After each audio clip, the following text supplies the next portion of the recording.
नमस्कार, मी शुभांगी. स्वागत आहे तुमचं माझ्या चॅनलवर. आज मी बनवणार आहे मिश्र डाळींचे मुटके किंवा फुनके याला आपण म्हणू शकतो. आता इथे मी हरभऱ्याची म्हणजे चणा डाळ 1 वाटी आणि 1 वाटी तूर डाळ 5 ते 6 तास भिजत घातलेली होती. हे मी आता मिक्सरला बारीक करून घेणार आहेत. या डाळीमध्येच वाटताना मी 3 ते 4 हिरव्या मिरच्या, 5-6 लसूण पाकळ्या आणि भरपूर अशी कोथिंबीर दांड्यांसहित आणि 1-1.5 चमचा जिरं घातलेलं आहे. याचं छान वाटण करून घेतलेलं आहे मी. जाडसरच वाटून घेतलेले आहेत या डाळी. या डाळींचं प्रमाण आपण आपल्या आवडीनुसार कमी जास्त किंवा मग डाळीसुद्धा वाढवू शकतो आपण आवडीनुसार. इथे आपण मूग डाळ, मसूर डाळ घालू शकतो. मी इथे चना डाळ आणि तूर डाळ वापरलेली आहे. आता एक मोठा कांदा मी बारीक कट करून घेतलेला आहे. पत्ताकोबी छान बारीक करून घेतलेली आहे, ती इथे घातलेली आहे. 1 चमचा हळद घातली, 1 चमचा लाल तिखट, 1 चमचा धनेपूड आणि चवीनुसार मी मीठ घातलेलं आहे.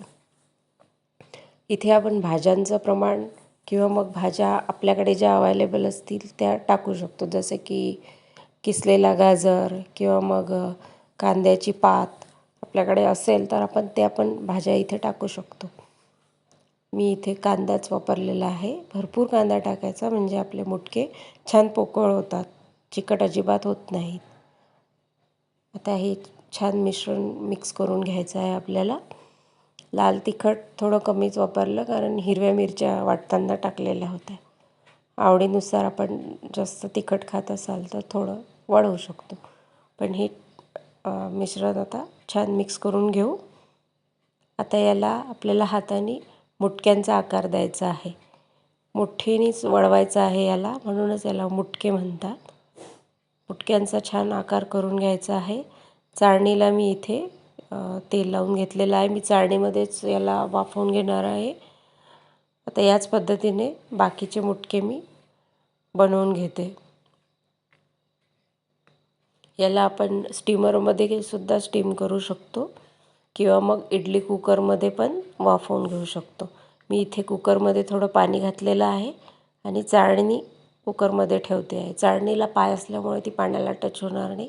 तुम्ही स्टीमरमध्ये पण करू शकता. तर इथे झाकण ठेवून एक मीडियम हीटवर 10 ते 15 मिनटं वाफवून घेतलं मी.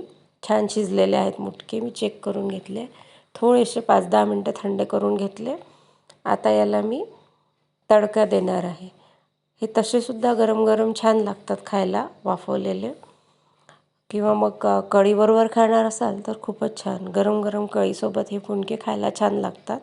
आणि तसेच खायचे असतील तर मग याला तडका देणं तरी छानच होईल. आता इथे मी तेलामध्ये 1 चमचा मोहरी, 1 चमचा जिरं आणि कढीपत्ता घातलेला होता आणि गॅस बंद करून मी तीळ घातले. परत गॅस ऑन केला. आता याला 5 मिनटं छान गरम करून घेते, वाफवून घेते. वरून थोडंसं लाल तिखट भुरभुरलेलं आहे आणि कोथिंबीर घातलेली आहे. खूप छान असे आपले फुनके तयार आहेत. गरम गरम खायला हे खूप छान लागतात. आता पारंपरिक पदार्थ आहे हा, पण कालांतराने याची जागा आता नूडल्स, पास्ता यांनी घेतलेली आहे. पण कधीकधी असा पदार्थ करून खायला खूप छान लागतो. आणि डाळींचं प्रमाण आपण कमी जास्त करून किंवा आवडीनुसार वाढवू शकतो. आपल्याला ज्या पाहिजे त्या डाळी घालू शकतो. असा पदार्थ खायला पौष्टिकही आहे आणि सगळ्यांना आवडेल असाही आहे. नक्की ट्राय करा तुम्ही अशा प्रकारचे फुनके किंवा मुटके.